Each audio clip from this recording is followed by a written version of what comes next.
ja Pelaajat.comin ja Red Bullin erikoishaastattelussa täällä Hiltonin kattoterassilla Eetu Saha. Hei, tänään olisi tarkoitus rupatella pikkusen teikäläisestä, sun urasta ja nykyisestä projektista ja mennään suoraan asiaan. Katsoja kiinnostaa varmasti sun historia ja puhutaan tänään siitä nopeasti. Kaikki muistaa havuajat, me ollaan selostettu myöskin sun pelaamia pelejä. Missä vaiheessa, Eetu, alkoi kytemään ajatus, että sä siirryt pelaajasta valmentajaksi? No kyllä se siinä varmaan ekoja kertoja ehkä joskus, mitä se olisi ollut 2018. Siinähän mä havussa koitin vähän valmentamista yhdessä vaiheessa, mutta sitten vielä palasin pelaamaan. Kyllä se jonkun aikaa pyöri se ajatus jo mielessä, että voisi sitten valmentaakin.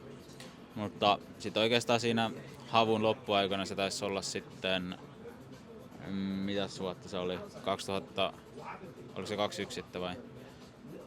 Varmaankin jotain siinä, niin tuli se tilanne, että tullaan joka tapauksessa tekemään jotain rosterimuutoksia siinä pelaajavaihdoksia ja sitten mietti sitä omaa tilannetta, että jäänkö tähän vielä pelaamaan ja koitetaan vai vaihdanko valmentajaksi ja sitten tuli Enseltä vielä osoitti kiinnostusta, niin siinä kohtaa sitten päätin, että no parempi hyppää valmentajaksi ja lopettaa pelaajaura siihen. Niin.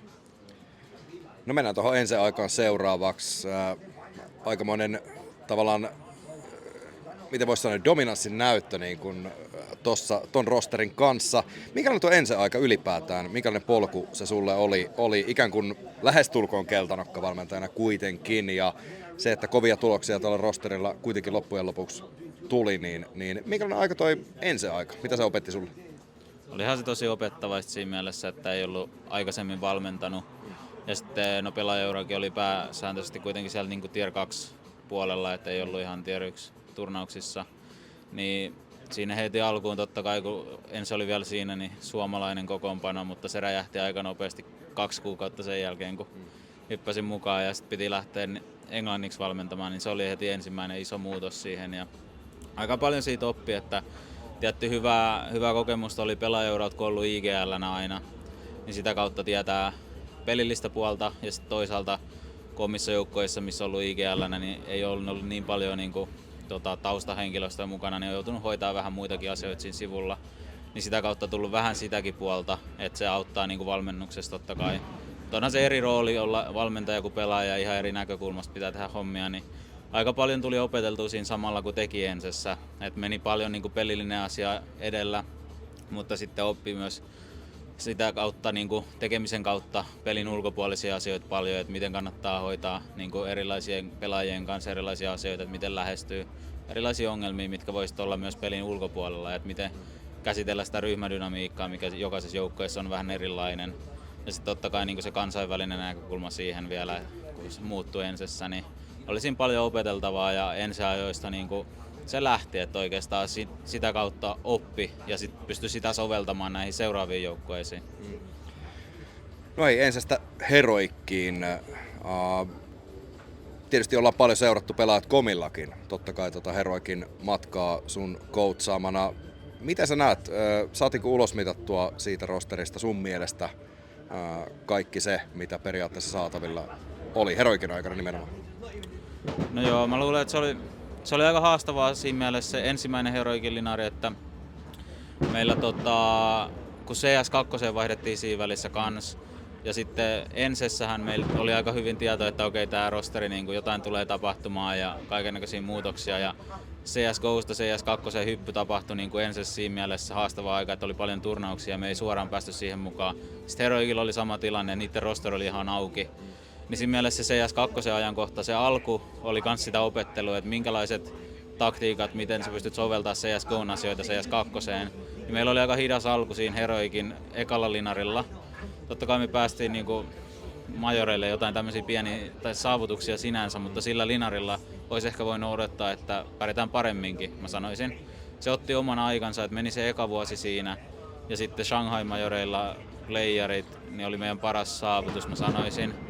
Ja vuosi siinä meni ja 1 pelaajavaihdos, mutta sitten oikeastaan rosteri myydään Falconsille omat haasteensa ja ihan alusta mennään taas. Uudella rosterilla sitten taas paljon nuorempi kokoonpano ja ihan hyviä saavutuksia siihen nähden, että mistä niin nämä pelaajat oli tullut ja mitä kohti oltiin menty. Et siinäkin 6 kuukautta mentiin sillä kokoonpanolla ja mä uskon, että siitä olisi voitu vielä ulos mitata sitten enemmänkin pidemmän ajan kanssa. Mutta mä sanoisin, että ihan niinku tämmönen ok varmaan suoritusjoukkueet sinänsä, että pystyttiin rakentamaan hyvää pohjaa siihen ja mielellä olisi nähnyt kummankin joukkueen kanssa pidemmällekin. Mutta näin se vähän menee kuitenkin sitten CS:ssä, että ei voi ajatella, että on sama joukkue monta vuotta, että aina tulee jotain muuttujia siihen. Niin urheilua pelaajat vaihtaa paikkaa, myöskin valmentajat vaihtaa paikkaa. Heroikista G2, kerro vähän, ei tarvi avata hirveän diipisti, mutta ylipäätään Heroikista G2, missä vaiheessa tämä alkoi tavallaan kontaktointi? Voitko kertoa kummiko otti ensimmäisenä yhteyttä? En tiedä sitä, mutta ylipäätään miten tämä prosessi meni ja minkälaisia tavallaan odotuksia kun G2 siirryt. Sielläkin tietysti paljon muutoksia ollut tässä matkan varrella ja paljon tähtiä siirtynyt muualle, niin kerro vähän tosta prosessista.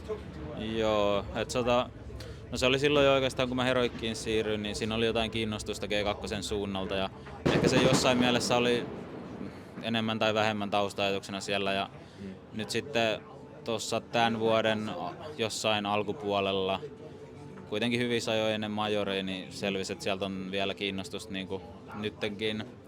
Ja en muista nyt kuka otti yhteyttä tai miten se meni tarkalleen, mutta jossain kohtaa se selvisi, että siellä on. Ja sitten oli kuitenkin semmoinen tilanne tuossa Heroikissa, että no, mikä on tämän joukkueen potentiaali, että miten päästään korkeammalle ja mitä pystytään tekemään. Ja sitten jos G2 on kiinnostunut, niin olihan se kiinnostava mahdollisuus. Ja sitten vaan vähän sitä pitää puida, että miten kaikki sopimuskuviot sun muut siinä menee, mutta no kaikki sitten onnistui kuitenkin ja kesällä vaihto G2 ja vähän sitten uuden rosterin kanssa pyöritystä siinäkin, että niin kuin Hunterille IGL:ksi, niin siinä on aika iso muutos ja sitten 3 tuommoista voisi sanoa vielä aika junnu-rifleä, että ei ole niin paljon kokemusta Tier 1:stä ja isoista turnauksista. Vähän on siellä pohjaa, että se on ihan hyvä, auttaa aina.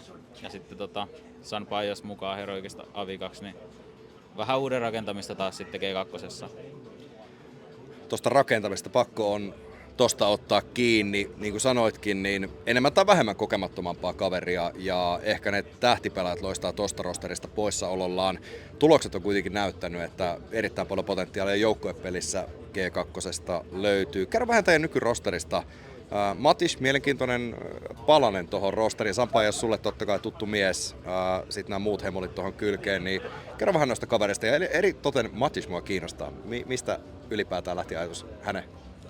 Joo, kyllä. No Matus oli oikeastaan ollut vähän niin kuin silleen, katse siellä suunnassa jo aikaisemminkin, ennen kuin liittyy Fnatickiin, mistä nyt tuli G2, mutta sitä ennen pelasi noissa enemmän tsekkijengeissä. Ja siellä jo osoitti niin kuin hyvää osaamista, varsinkin sitten niin kuin ampumisen suhteen, että pystyy laittaa tulosta. Niin sitä kautta oli vähän ollut kiinnostusta. Ja sitten Fnaticissa nyt aika tasaista suorittamista kuitenkin.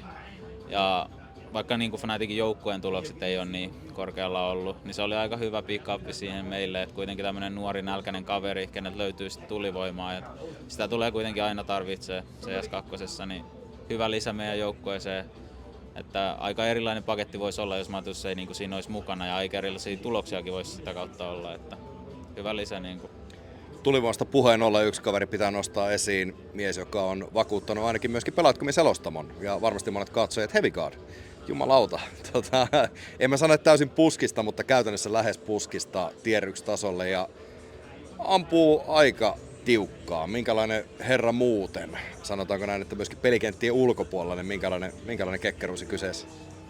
Suhteellisen niin kuin, siinä mielessä rauhallinen, että pystyy niin kuin pelin sisälläkin ottaa aika monta tämmöistä rauhallista positioa, että ei ole niin kuin, no oikeastaan siinä mielessä tulee myös se hyvä puoli, että pystyy pelaamaan aggressiivisemmin, mutta pelaa tosi montaa niin kuin passiivisempaa positioa, että on niin kuin ankkurina ja sitten lurkkaa enemmän, niin tärkeä palanen ja tosi hyvin tuo niin kuin tulivoimaa ja Israelista tuntuu löytyvän pelaajia niin kuin Tier 1 tasolle jotenkin, en tiedä mistä niitä tulee, mutta tosi paljon ja Heavy-Guardista tietty se, että no vähän ollut niin kuin hänen urallakin niin ehkä huonoa tuuria, että oli mitä OG:ssa joku varmaan puoli vuotta, 9 kuukautta, sitten sama homma Cloud9issa ja nyt G2 tämä eka kausi missä oli, niin sitten monessa lähtee ja pelaajia vaihtuu, niin ei ole semmoista tasaisuutta oikein löytynyt minkään joukkueen kanssa.